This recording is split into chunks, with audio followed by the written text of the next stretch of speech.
The Attic Secret, Chapter 1.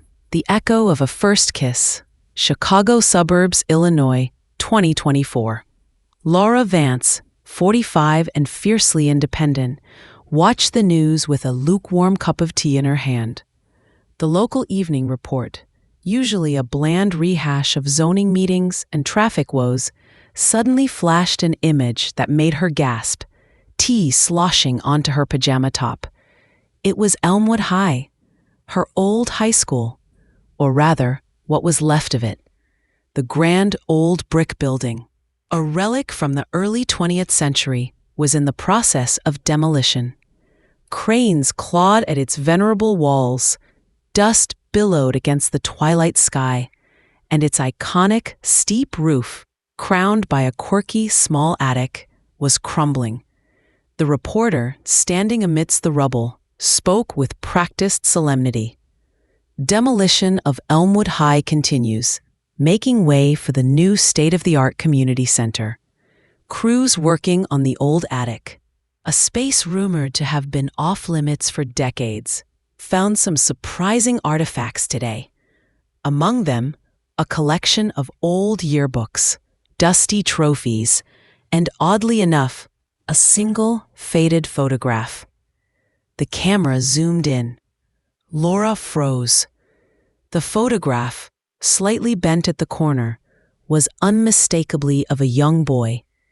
He was perhaps 5 or 6, his sandy blonde hair falling across his forehead, a gap-toothed grin on his face, eyes sparkling with mischief. He was holding a small, wooden toy car. Laura felt a cold wave of shock wash over her. Her hands began to tremble, tea forgotten. The boy in the photograph. It was Michael, her son. Exactly as he had looked at that age. Every freckle, every curve of his smile. Unmistakably, definitively Michael. But it was impossible. Michael, now a 20-year-old college student, had never set foot in Elmwood High. He'd gone to a different school district, a newer, modern building on the other side of town. He'd never even visited Elmwood. And the attic of her old high school, which was now being demolished, the attic, a place imbued with a very specific, deeply cherished memory for Laura. It was there, on a dare, one rainy afternoon during her junior year, that she'd shared her first kiss with Daniel Hayes, the football captain, the quiet artist, the boy who had inexplicably seen something in the shy, bookish Laura Vance. The kiss had been clumsy, exhilarating, and utterly unforgettable. A secret memory kept tucked away, like a precious, fragile butterfly. Now, a photograph of her son, a child who had no connection to that school, to that attic, was found among its crumbling remains. The logical part of her brain screamed coincidence. The visceral, motherly part of her knew, with a certainty that chilled her to the bone, that it was anything but. She pulled out her phone, her fingers fumbling, and called Michael. He was at his college dorm, a few hours away. "Mom, everything okay?" he asked, sensing the tremor in her voice. "Michael, I just saw something on the news," she began, her voice tight. "They're demolishing Elmwood High, and they found a photograph of you when you were little in the attic." Silence on the other end, then a bewildered laugh. "Mom, that's impossible. I've never been to Elmwood High. And the attic? Why would my photo be there?" "I don't know, honey. That's what I'm trying to figure out." Laura's mind raced. How? Why? Who could have put it there? A prank? An impossible mistake? But the image of Michael's face, so clear, so undeniable, burned in her mind. It wasn't just a random kid who looked like him. It was him, her son, found in the dust and debris of a place so profoundly tied to her own forgotten youth, to her first secret love. The reporter continued, oblivious to the earthquake she had just caused in Laura's world. Authorities are asking if anyone recognizes the boy in the photograph to contact the local historical society, who are cataloging the recovered artifacts. Laura didn't need to identify him. She knew exactly who he was. And the mystery of how his image ended up in that particular resonant attic was about to unravel a past she thought was safely buried, threatening to expose secrets she never knew existed, and perhaps even resurrect ghosts she thought were long gone. The echo of her first kiss on that attic floor was about to collide with the startling reality of a discovered photograph, and in doing so, force her to confront a truth she could never have imagined. Chapter 2: Whispers of the Past.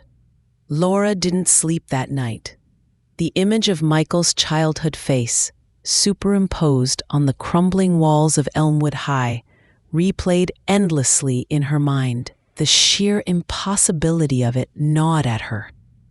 Michael had never been there, yet the photograph was undeniably his. The attic, her first kiss, Daniel Hayes. The memories came flooding back, a bittersweet torrent. She had been 16, painfully shy, feeling invisible in the sprawling hallways of Elmwood High. Daniel, the school's star quarterback, was everything she wasn't. Confident, popular, effortlessly cool. But he also had a quiet, artistic side, spending hours sketching in his notebook, a secret shared only with her. They met in the art room after school, initially bonding over charcoal and canvases. He saw beyond her quiet exterior, recognizing a depth she rarely showed others. Their romance had been a whirlwind of stolen glances, whispered conversations in the library, and clandestine meetings. The attic, off limits and forgotten, became their sanctuary. It was dusty, filled with forgotten equipment and old school records, but bathed in a soft, ethereal light from its small, grimy windows. It was there, amidst the cobwebs and forgotten history, that he had first kissed her, a tentative, shy brush of lips that ignited a fire within her. It was pure, innocent, consuming. Their secret relationship lasted for months. They were inseparable. Despite their contrasting social circles, they dreamed of futures together, of art and architecture, of escaping the suffocating small town. But then, junior year ended, and Daniel's family moved suddenly, without warning, to the West Coast, a new job for his father. There was no proper goodbye, just a hurried, tearful phone call late one night. He promised to write. He never did. Laura was devastated, her heart shattered, her future suddenly empty. She plunged herself into her art, into her studies, trying to bury the pain. And then, a few weeks after school started for senior year, the nausea began. The exhaustion, the overwhelming, terrifying realization that her period was late. She was pregnant. The world spun out of control. 16. Alone. Daniel gone. She couldn't tell her conservative parents. She barely told her best friend Claire, sworn to secrecy. The shame, the fear, the isolation was crushing. She found a distant, discreet clinic. It was a blur of terror, of hushed voices, of sterile white rooms. She remembered signing papers, agreeing to adoption. She remembered the pain, the profound emptiness. And then, the hospital telling her it was a boy. A beautiful, healthy baby boy. But she couldn't keep him. She was a child herself. She had nothing to offer. She was told he was adopted by a loving family from out of state, A fresh start. For him, for her. She buried the memory, deep, deep down, never looked back. It was her darkest secret, her greatest shame, her silent burden. And now, a photo of her son, Michael, was found in that attic. The same attic where her relationship with Daniel had begun. The child she gave away, the child she was told was adopted out of state. The child who was now a young man she had raised as her own. The coincidence was too jarring, too cruel. Laura knew she had to go to Elmwood. She had to see the photograph, to talk to whoever found it, to search for answers in the dust of her past. She called the local historical society, her voice tight with a forced calm. They confirmed the find, invited her to view it. She also called Claire. "You won't believe this, but a photograph of Michael was found in the Elmwood High attic." Claire gasped. "The attic? No way, the one where—" She cut herself off, remembering their shared secret. "Laura, what on earth?" "I don't know, Claire, but I'm going there tomorrow. I have to. Something about this, it feels too significant." The drive to Elmwood felt like a journey back in time. The familiar streets, the small town square, the old diner where she and Claire used to hang out, and then the gaping maw of the demolished school, a jagged scar on the landscape. The iconic attic, once a secret haven, was now a pile of rubble. She found the Historical Society's temporary office in the old town hall. The woman at the front desk, a kind-faced volunteer, led her to a small exhibit, and there it was, under a glass case. The photograph, Michael, so young, so innocent, holding his wooden toy car, a beloved item from his early childhood. "Do you recognize him?" the volunteer asked gently. Laura swallowed, her voice thick with emotion. "Yes, he's my son, Michael." The volunteer's eyes widened. "Oh my, how utterly bizarre. How could it have ended up there?" Laura shook her head. "That's what I intend to find out." She looked closer at the photograph. It was taken with a relatively old camera, a bit grainy, but unmistakably clear. And the toy car. She had bought that car for him herself, a small red wooden race car, his favorite.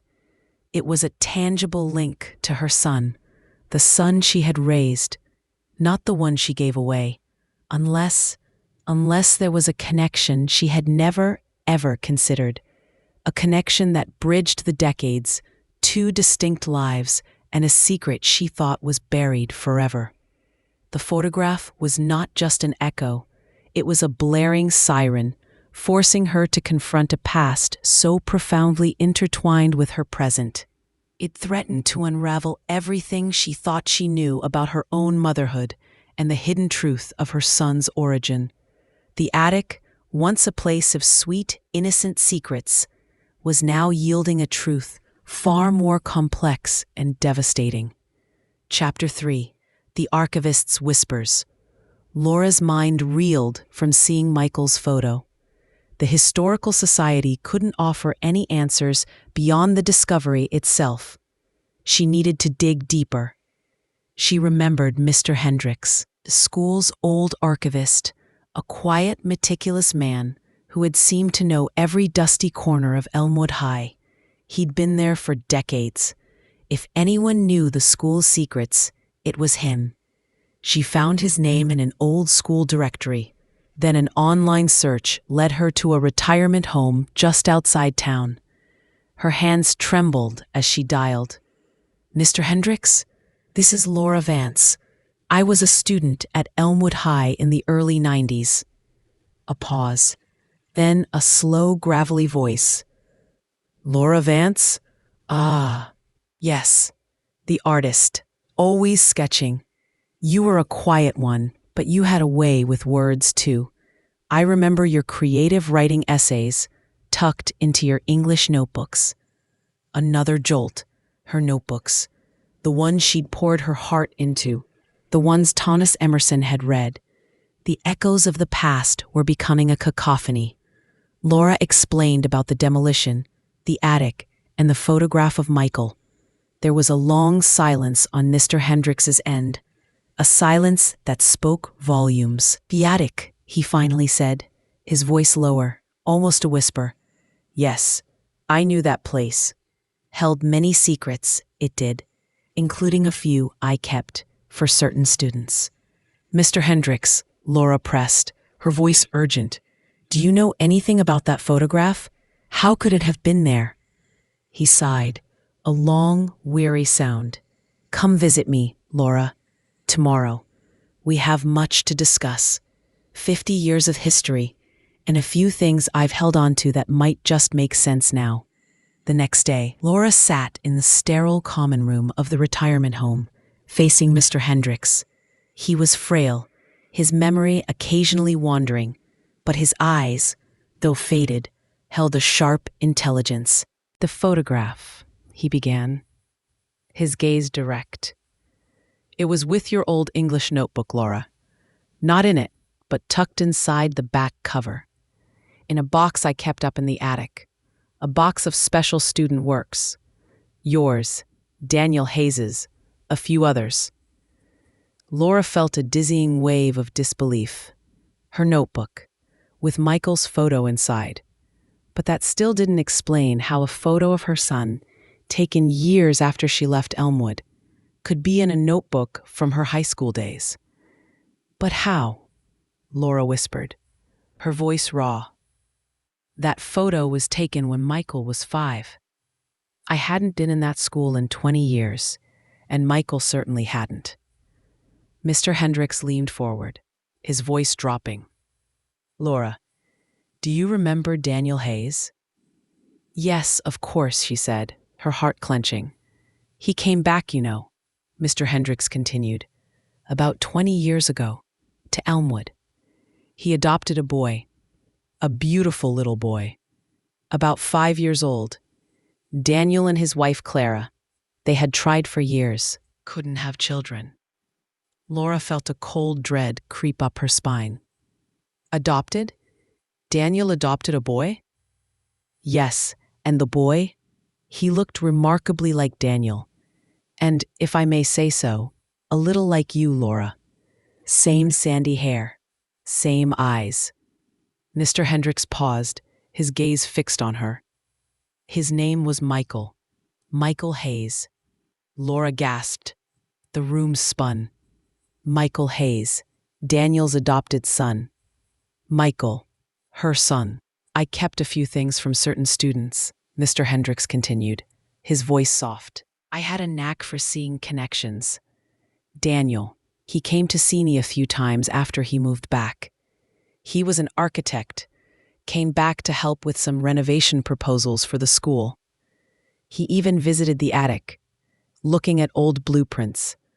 He was very proud of his son, Michael. Showed me a photograph. It was the same one you saw. I asked him if the boy was his biological son. So strong was the resemblance, especially to his young self. He just smiled sadly and said, 'No, Mr. Hendricks. He's our adopted son, but he's truly mine.' He left the photo with me that day. I tucked it into your notebook, Laura. Thought it was a strange coincidence at the time. The connection, the look in his eyes, but I never said anything." Laura felt the blood drain from her face. Her son, Daniel's son, adopted. Not out of state, but by Daniel. "Mr. Hendricks," Laura stammered, her voice barely audible.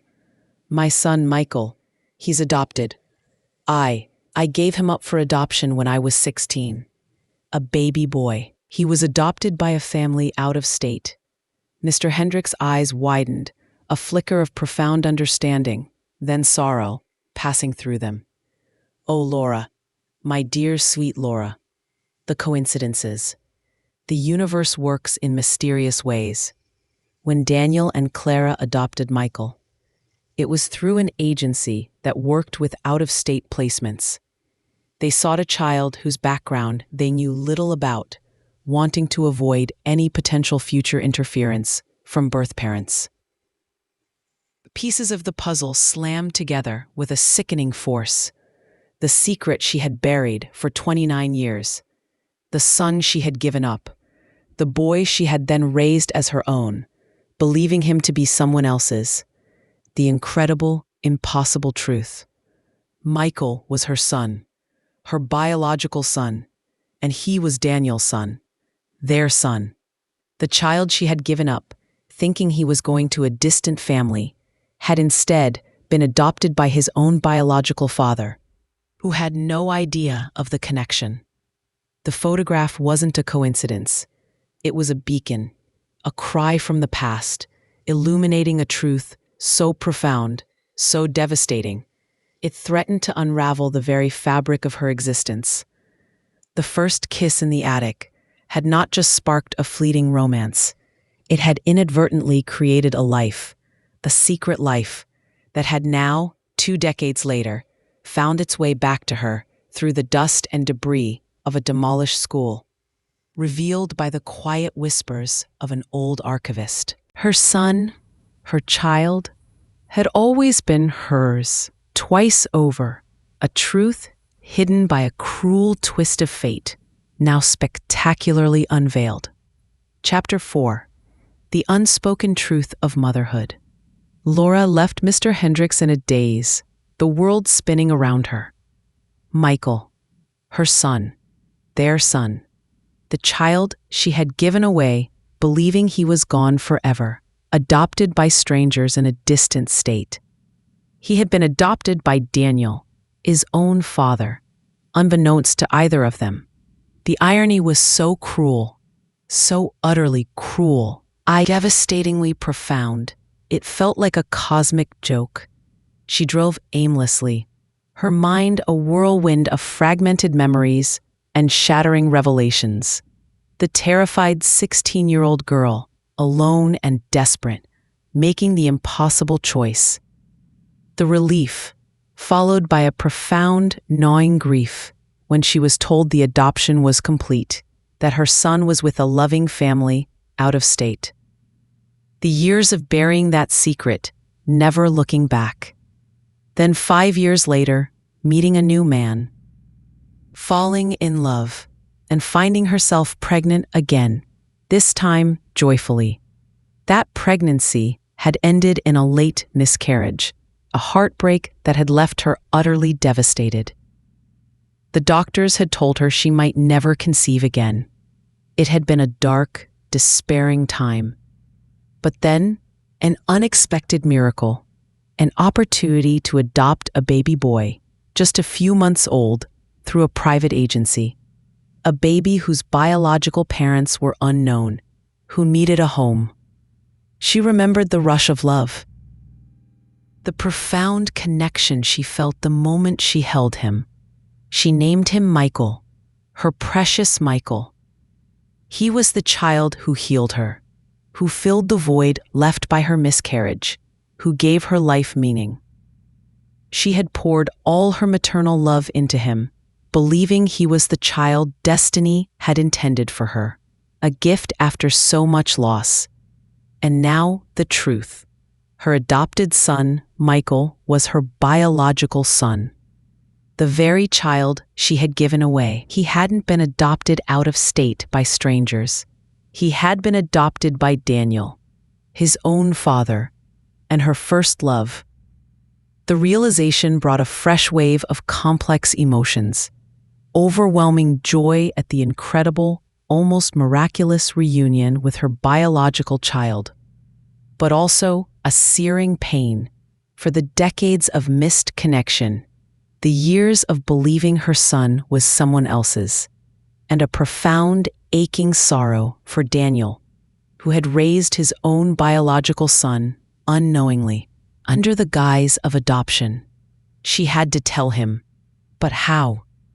How do you tell the man who was your first love and who raised your child that the child he adopted was also yours and his biological son, whom you gave away. The weight of this unspoken truth was unbearable. She found Daniel's contact information through Mr. Hendricks, who had also mentioned that Daniel Hayes, the architect, was actually one of the lead designers on the Elmwood High demolition project. Another twist of fate, intertwining their lives in this unbelievable narrative. Laura sat staring at Daniel's name on her phone screen. Her fingers hovered over the call button. So much to say, so much to unravel. She decided on a direct approach. She texted him first. "Daniel, this is Laura Vance, from Elmwood High. I know this is out of the blue, but I need to speak with you urgently. It's about Elmwood and a discovery they made during the demolition." The reply came almost instantly. "Laura? Wow. Yes, of course. I'm actually on site this week. Is everything okay? Demolition has been eventful. It's not okay. Can you meet me at the old Elmwood Diner tomorrow, 10 a.m.? It's important. Life-altering." His reply, "I'll be there." The next morning, Laura arrived at the diner, her heart pounding. Daniel was already there, sitting in a booth by the window, looking out at the familiar streets. He had aged gracefully, lines around his kind eyes, a touch of gray at his temples, but the same quiet strength she remembered from his youth. He looked up as she approached, a genuine, warm smile on his face. "Laura, it's really good to see you. You haven't changed a bit." "You too, Daniel," she managed, her voice a little shaky. They sat across from each other, the echoes of their youth filling the space between them. "So, what's this about Elmwood?" he asked, sensing the gravity in her demeanor. Laura took a deep breath, clutching her coffee cup. "Daniel, they found something in the attic during the demolition, a photograph." "Yes, I heard about it," he said, a curious expression on his face. "Some old yearbooks, trophies. What about it?" "It was a photograph of a boy," Laura continued, her voice trembling. "A little boy, about 5 years old, with sandy blonde hair, a gap-toothed smile, holding a red wooden toy car." She watched his face carefully. Daniel's eyes widened, a slow dawning of recognition. "My God," he whispered. "Michael, my son. That's his photo. How in the world did it end up in the Elmwood attic?" "Mr. Hendricks," Laura said, her voice barely audible. "He told me he put it there. In my old English notebook, he said you showed it to him about 20 years ago, and he just had a feeling about it." Daniel shook his head, bewildered. "That's crazy. I can't believe he kept it. And your notebook. But how?" "Daniel," Laura interrupted, looking directly into his eyes, her voice raw with years of unspoken truth. "Michael is my son too. He's our son. The baby I gave up for adoption when I was 16. That baby was Michael. Our Michael. He wasn't adopted by a family out of state. He was adopted by you and Clara." The words hung in the air, shattering the silence of the diner. Daniel stared at her, his face draining of color. Disbelief, then dawning horror, then a profound, aching understanding washed over his features. The silence stretched, thick with the weight of 20 years of an unspoken truth. A profound, heartbreaking twist of fate that had hidden their shared child from them both. The attic, once a symbol of their secret, innocent love, had now unveiled a secret far more astonishing, far more life-altering. A truth of motherhood, fatherhood, and a child who had always been theirs. Chapter 5. Unraveling the Threads of Fate. The revelation hung between Laura and Daniel like a fragile, vibrating wire. The casual hum of the diner, the clinking of coffee cups, faded into a distant murmur. Daniel's face was a mask of shock, disbelief battling with a dawning, terrible comprehension. "Michael," he whispered, the name heavy with new meaning. Our son? No, it's impossible. Clara and we went through a private adoption agency. They were very clear. The birth mother was anonymous, from out of state. There was no contact, no information. That's what they told me too, Daniel, Laura replied, her voice raw. I was 16, terrified, alone. I signed the papers. They told me my baby boy was adopted by a loving family out of state. A fresh start for him, they said. I never looked back. I buried it. She recounted her story, the desperate secret pregnancy, the agony of making the adoption decision, the profound grief she'd carried for years. And then, the miscarriage years later, her despair, and the miraculous opportunity to adopt a baby boy, Michael, the child who had healed her heart. Daniel listened, his eyes wide, a storm of emotions raging within them. He then began to tell his own story. After I moved, my family fell apart. My parents divorced. I ended up moving around a lot. I went to architecture school, met Clara. She was wonderful. We married. We wanted children desperately, but couldn't conceive. We tried everything. Then we decided on adoption. We wanted a baby, a clean slate, no complications. The agency promised complete anonymity, no contact with the birth mother. They found us Michael, a beautiful, healthy baby boy, just a few months old. He was perfect. He looked so much like me. We always joked about it. A gift from the universe. He paused, a pained expression on his face. Clara, she passed away 5 years ago. Cancer. It was devastating. Michael and we were lost for a while. He was 15. I raised him on my own. The weight of their combined narratives, intertwined by a cruel twist of fate, was almost unbearable. The truth was unraveling, thread by painful thread. It seemed that the very agency that had facilitated Laura's adoption had also facilitated Daniel's. A common tactic for private adoptions in the past was to create a veneer of distance, a sense of anonymity, even if the parties were geographically closer than assumed. And sometimes, agencies might even, inadvertently or intentionally, match children with parents who had a biological connection, if the circumstances were seen as beneficial for the child, while keeping both parties in the dark about the biological link. It has to be the same agency, Laura whispered, her mind racing.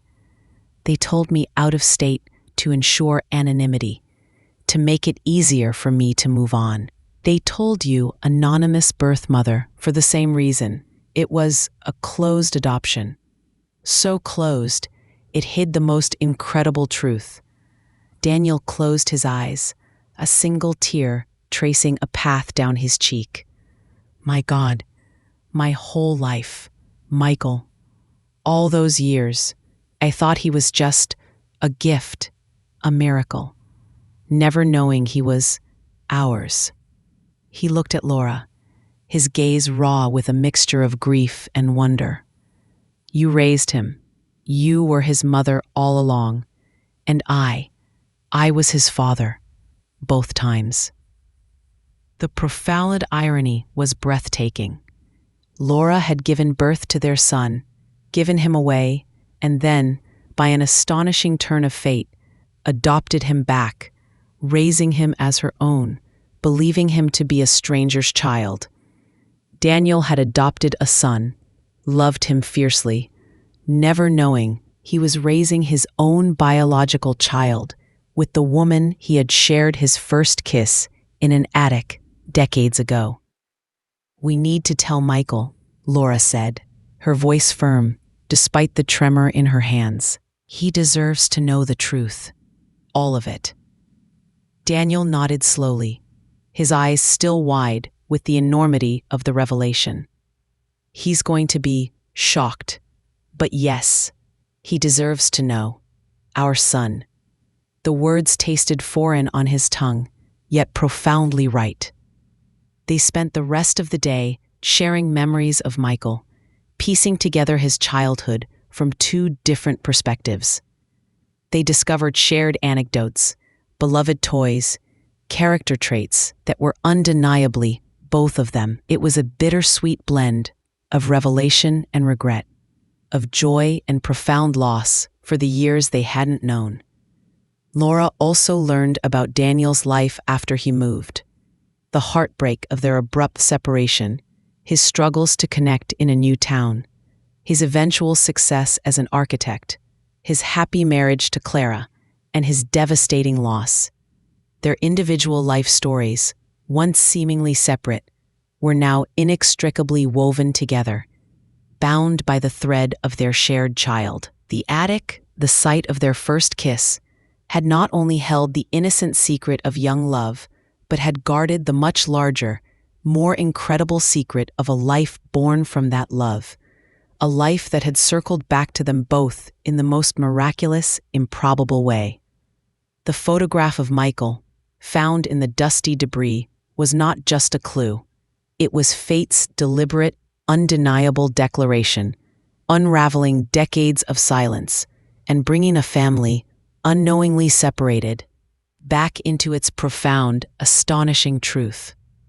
The quiet whisper of the past had become a resounding echo of destiny, revealing a love that was not just rekindled, but redefined, enriched by the miracle of a child who had always been theirs.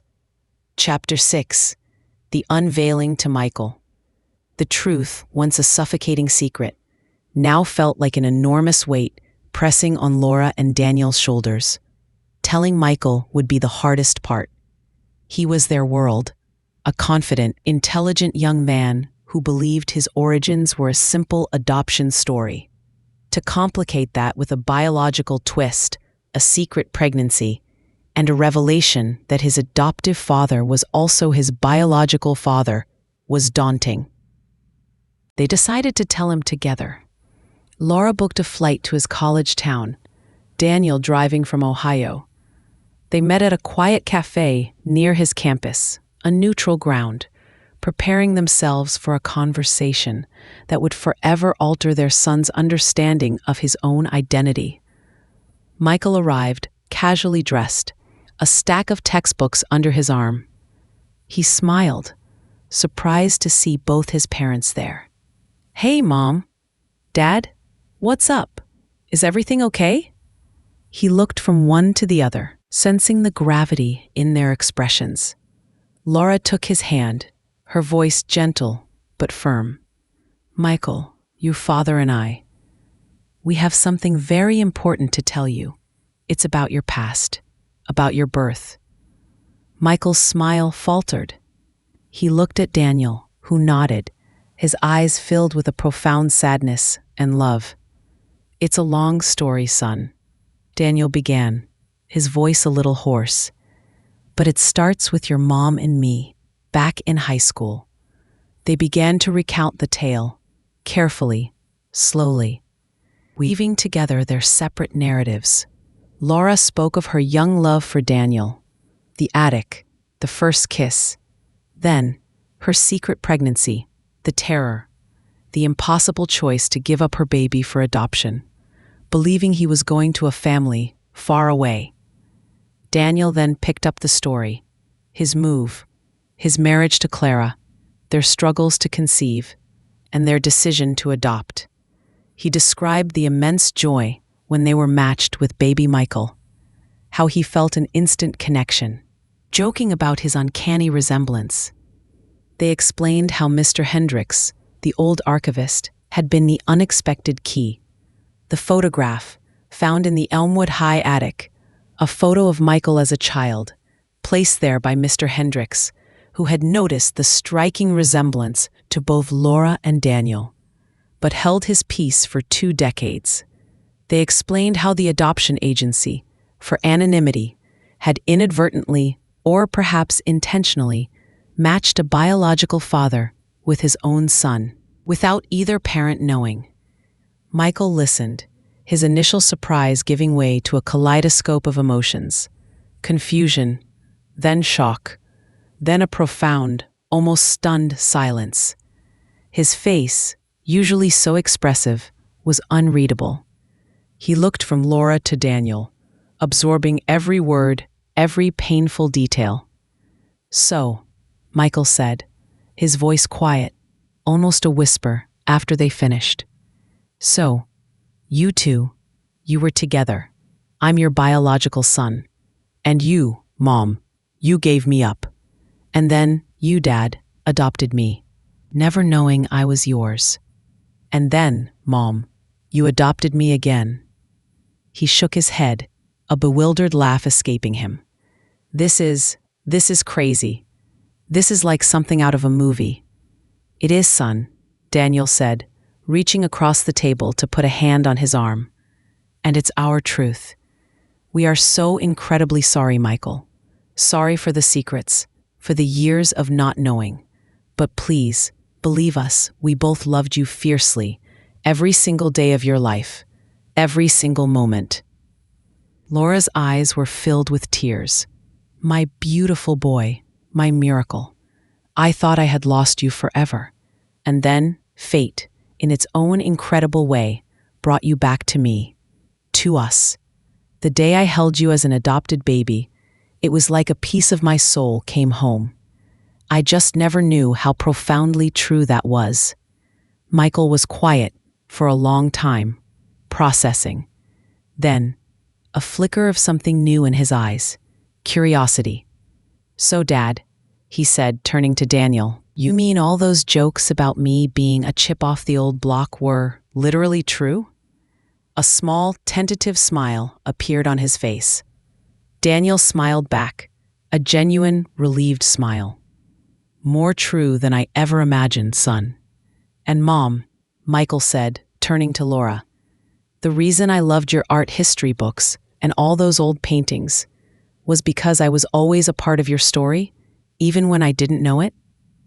Laura nodded, tears now streaming down her face, tears of relief, of a profound, overwhelming love. "Always, my love, always." The revelation was not easy. Michael had many questions, many emotions to process. There were moments of anger, of confusion, of a feeling of betrayal at the sheer magnitude of the secret. But beneath it all, there was a profound understanding. He saw the love that had always been there, the devotion from both his parents, the incredible twist of fate that had brought them all together. He realized he was not losing a parent, but gaining a richer, more complex, and ultimately, a more complete understanding of who he was and where he came from. The attic, the first kiss, the hidden pregnancy, the adoption, the unexpected reunion, all the threads of their lives, once tangled and separate, were now being painstakingly unraveled and rewoven into a beautiful, complicated tapestry. The unspoken truth of motherhood and fatherhood, hidden for 2 decades, was finally unveiled, not just to them, but to the son who stood at the heart of their extraordinary story. It was a testament to the enduring power of blood, the resilience of love, and the incredible, often bizarre ways destiny finds to correct its own course, leading them all towards a future built on honesty, understanding, and a love that had always been there, just waiting to be fully discovered. Chapter 7: Rebuilding Bridges. The aftermath of the revelation to Michael was a delicate period, filled with raw emotions and a profound need for understanding. Michael, though initially shocked, handled the news with remarkable maturity. He spent hours talking to Laura and Daniel separately, then together, piecing together the narrative of his life, his identity, and the extraordinary circumstances of his birth. "It's a lot to take in," Michael admitted to Laura one evening as they sat on her patio. "To think that you, Mom, are my biological mother, and that my dad, is my biological father. It feels like my entire life just shifted on its axis. I know, honey, Laura said, her voice soft. It shifted for us too. But listen, Michael, nothing changes the love we have for you. Nothing changes the fact that you are our son. You've always been our son. He nodded, looking out at the twilight sky. I know, it's just a lot to process. All those years thinking I was adopted by strangers, and then it was you two. It's like a cosmic joke. He managed a small smile, a pretty epic one though. Slowly, carefully, Michael began to integrate this new understanding into his identity. He found a strange sense of comfort in knowing his biological roots, in understanding the deep, almost faded connection between his parents. He saw the genuine remorse in their eyes, the profound love that had guided them both. For Laura and Daniel, the revelation opened new avenues of communication. They found themselves talking for hours, revisiting their high school years, sharing stories of their lives since, the triumphs and the heartbreaks. They discovered how much they had both grown, how their individual journeys had shaped them into the people they were now. Laura learned more about Daniel's marriage to Clara, his profound love for her, and the devastating grief he had experienced after her passing. Daniel learned about Laura's career as an art historian, her passion for beauty and history, and the quiet strength with which she had raised Michael. Their relationship, rekindled by the incredible discovery, began to evolve. The initial shock and the focus on Michael's truth slowly gave way to a deeper connection between them. The sparks of their first love, dormant for decades, began to flicker again, fueled by a shared history, a profound understanding, and the miracle of their son. They realized they were not just co-parents of Michael. They were two people who had a long, complex, and beautiful history, now given an impossible second chance. They visited Mr. Hendricks often, bringing him flowers and gifts, thanking him for his quiet, almost prescient role in their discovery. He, in turn, found a profound peace in finally unburdening his secret, seeing the family he had always suspected finally reunited. Laura and Daniel started spending more time together, initially for Michael's sake, but soon for their own. They would meet for coffee, for dinner, for long walks, revisiting old haunts from their youth, now seen through the lens of their shared, incredible past. They spoke of the attic, of their first kiss, not with embarrassment, but with a tender nostalgia, recognizing it as the almost mystical beginning of their intertwined destiny. The Elmwood High demolition project was completed. A modern, vibrant community center now stood in its place, a symbol of new beginnings.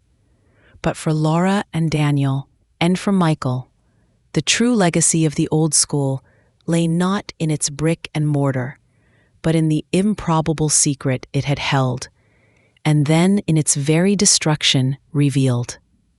One evening, as they stood on the grounds of the former school, now a construction site preparing for landscaping, Daniel turned to Laura. The setting sun cast long shadows, just as it had on that long-ago rainy afternoon in the attic. "Laura," Daniel began, his voice soft, "I never stopped thinking about you. Not in that way, but you were always a powerful memory, the girl who saw the world in such a unique way, the one who understood me." He paused, taking her hand. "And now, to know that we share Michael, that he's always been ours, it feels like destiny, a very complicated, very beautiful destiny." Laura squeezed his hand, tears welling in her eyes.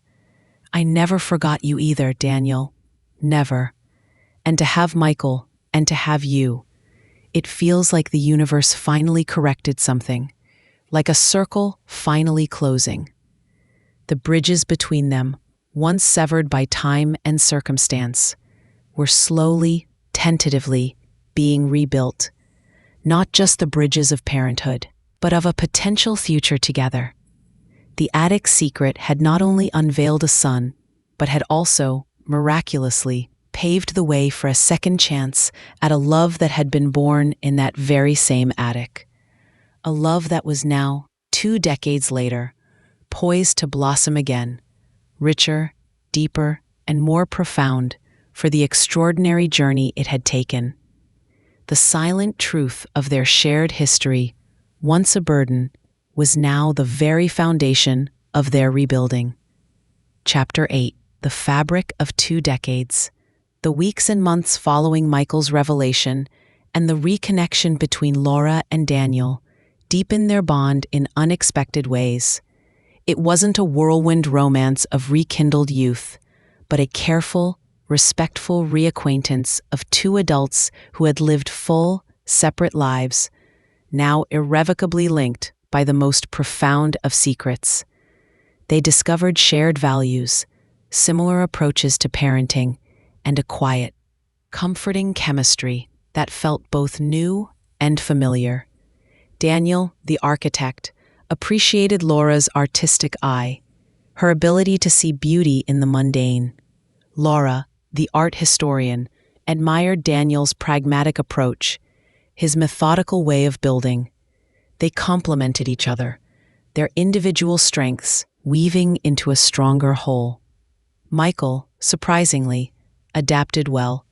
He had always known he was adopted, and while the biological revelation was a shock, it also offered answers he hadn't known he needed. He found a deeper connection to both Laura and Daniel, understanding the threads of their individual lives that had always subtly influenced his own personality and interests. He even found amusement in the attic story, joking that it was the most dramatic How I Met Your Mother tale ever. Laura cherished the quiet moments with Daniel. Dinners where they talked for hours, walks through parks, discussing books, art, and the complexities of life. She found herself sharing vulnerabilities she hadn't dared to express since her youth, and he listened, truly listened, just as he had in their classroom days. There was a gentle tenderness in his gaze that reflected her own long-held feelings. The legal and ethical questions surrounding the adoption agency and its practices from decades ago remained. Laura and Daniel consulted with a lawyer, not necessarily to sue, but to understand the full scope of what had transpired. They learned that closed adoptions in that era often involved a deliberate lack of transparency, and sometimes ethically dubious practices to ensure the best outcome for the child, which could include matching biological parents if they were deemed suitable, without revealing the connection. It was a murky area, now largely illegal.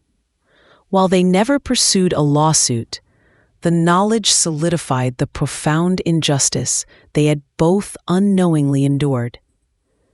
One weekend, Daniel brought a box of old photographs to Laura's house.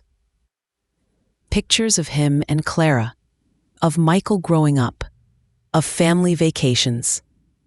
Laura, in turn, shared her own photo albums, her early career, her friends, and countless pictures of Michael from infancy onwards. They sat for hours, sharing stories, filling in the gaps in each other's memories of their son. It was a powerful act of collective remembrance, weaving together the separate narratives of his childhood into a single, comprehensive story. Laura felt a profound sense of peace as she looked at a photograph of Michael, perhaps 7, beaming, holding a fishing rod, Daniel smiling proudly beside him. This was the life she had given him, the one she believed she couldn't provide as a 16-year-old.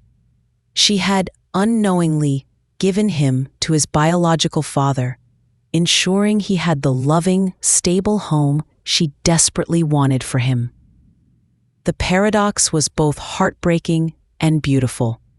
Daniel, looking at a picture of Laura and Michael baking cookies, a flour smudge on Michael's nose, saw the profound maternal love that had shaped his son. He understood the sacrifice Laura had made, the silent burden she had carried, and the incredible, almost spiritual journey that had brought her back into their lives. Their love for Michael was the undeniable bedrock of their rekindled connection. It was the constant, shining thread that had pulled them back together, a living testament to a bond that time, distance, and even the most elaborate of secrets could not truly sever. The attic's secret had not just exposed a hidden truth. It had acted as a powerful catalyst, forcing two once separate paths to converge, creating a new, stronger fabric of family, built from the interwoven threads of 2 decades of longing and a miracle child. Chapter 9: The Garden of Shared Futures. As the years unfolded, Laura and Daniel's relationship solidified into a loving, comfortable partnership. They chose not to marry, finding a quiet, profound happiness in their unique bond. They sold their individual homes and bought a beautiful house with a large garden, nestled between their respective families' towns, a symbolic bridge between their past and their shared future. Their garden became a new sanctuary, a place where they spent hours together, cultivating beauty, just as they nurtured their relationship. It was a space filled with vibrant blooms and the laughter of their grandchildren. Michael had met someone wonderful in college and was now starting his own family. Watching Michael navigate fatherhood, Laura and Daniel found a deep, quiet joy, recognizing echoes of their own parenting in his gentle guidance. Laura continued her work as an art historian, occasionally writing essays about the intersection of art and personal history. Daniel, still an architect, took on more restoration projects, preserving the stories held within old buildings.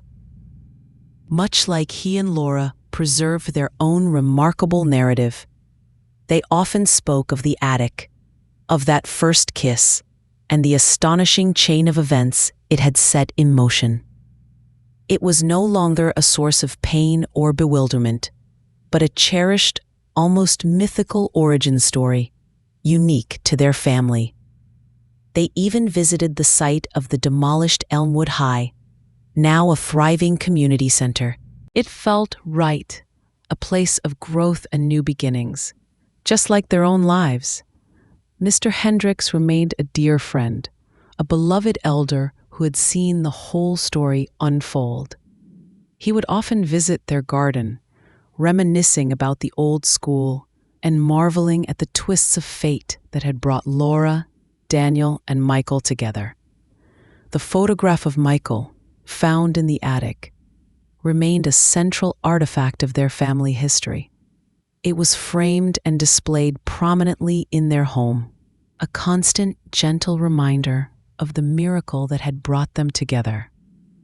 It was a symbol of destiny's intricate design, of a love that had defied the odds, and of a family that had been reunited against all logic. Laura often reflected on the concept of belonging. For so long, she had felt a quiet sense of displacement, an artist's detached observation of the world. But with Daniel and with Michael truly understanding their shared history, she finally felt rooted, deeply connected. She had found her place, not just in a house, but in a love that encompassed all her past selves. The shy girl, the terrified young mother, the independent artist, and brought them into a beautiful, harmonious present. Daniel, who had carried the silent burden of his wife's loss for so long, found a profound sense of peace and joy with Laura. She understood him in a way no one else could, not just his intellect, but the very core of his being, intertwined with a shared history that was both unique and universal. Their love was a quiet testament to patience, to the unexpected turns of fate, and to the enduring power of a connection that once ignited simply waited for the right time to fully bloom. It was a love that had begun with a teenage kiss in a dusty attic, survived decades of separation and untold secrets, and finally flowered into a deep, abiding harmony in the garden of their shared future. The attic's secret had not just unveiled a truth. It had created a legacy, a family bound by an incredible story, and a love that truly transcended time. Chapter 10, The Unwritten Epilogue. Years continued to pass, etching deeper lines of wisdom and grace onto Laura and Daniel's faces.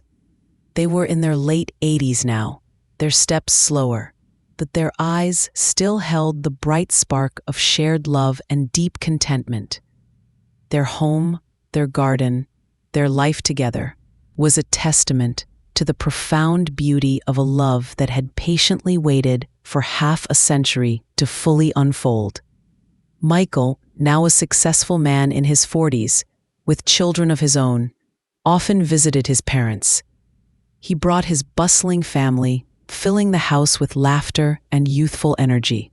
He continued to be amazed by their story, a living legend that defined his own unique identity. He cherished the complete picture of his origins, the knowledge that he was the child of a love that had defied incredible odds. He saw the quiet, enduring affection between Laura and Daniel, a love built not on fleeting passion, but on deep understanding, shared history, and the profound gift of a second chance. Laura, though she had retired from active art restoration, still painted every day. Her canvases were now filled with abstract expressions of light and shadow, memory and presence. Often, she would paint her garden, capturing its seasonal changes, its vibrant life. She saw it as a metaphor for their own lives, cycles of growth, periods of rest, and the enduring beauty that emerged from patient cultivation. Daniel, his architect's mind still sharp, continued to sketch, designing small, beautiful structures for friends and family, often inspired by the natural forms in their garden. He would sit beside Laura, reading, or simply observing her as she painted, a quiet, protective presence that filled her with profound peace. The small, framed photograph of Michael as a child, found in the Elmwood High attic, remained on their mantelpiece. It was more than just a photo. It was a symbol of the innocent kiss that had sparked a life, the devastating secret that had hidden it, and the miraculous turn of fate that had brought it back. It was a quiet reminder that even in the most broken pieces of the past, destiny could weave a tapestry of astonishing beauty. They often spoke of Mr. Hendricks, who had passed away peacefully a few years prior, a man whose quiet observation and unexpected revelation had been the catalyst for their extraordinary reunion. They understood the burden he had carried, and they were eternally grateful for his courage in finally sharing the truth. Laura would sometimes bring out her old high school notebooks, the ones Thomas had so carefully preserved. She would read aloud her youthful scribblings, and Daniel would listen, his eyes sparkling with amusement and tender recognition. He would recall his own thoughts from those days, the challenges of being a young teacher, the profound satisfaction of seeing a student's mind ignite. It was a beautiful, ongoing conversation, stretching back to the very origins of their connection. Their love, which had waited for half a century, was not a conclusion, but an ever-unfolding story. It was a testament to the resilient threads of fate, the quiet power of an enduring connection, and the profound, almost spiritual, experience of finding your true counterpart in the unexpected garden of later life. The attic's secret, once a source of pain and bewilderment, had truly become their personal legend. It was the unwritten epilogue to a past they never fully understood, and the very first page of a new beginning, a testament to how even the most astonishing of truths can bring not only upheaval, but also immense healing, unexpected joy, and a deep, abiding sense of coming home. Their lives, once separate streams, had merged into a tranquil, powerful river, flowing steadily towards the horizon, bound by an extraordinary love story etched in the ink of remembrance and whispered in the gentle echoes of their shared, miraculous journey.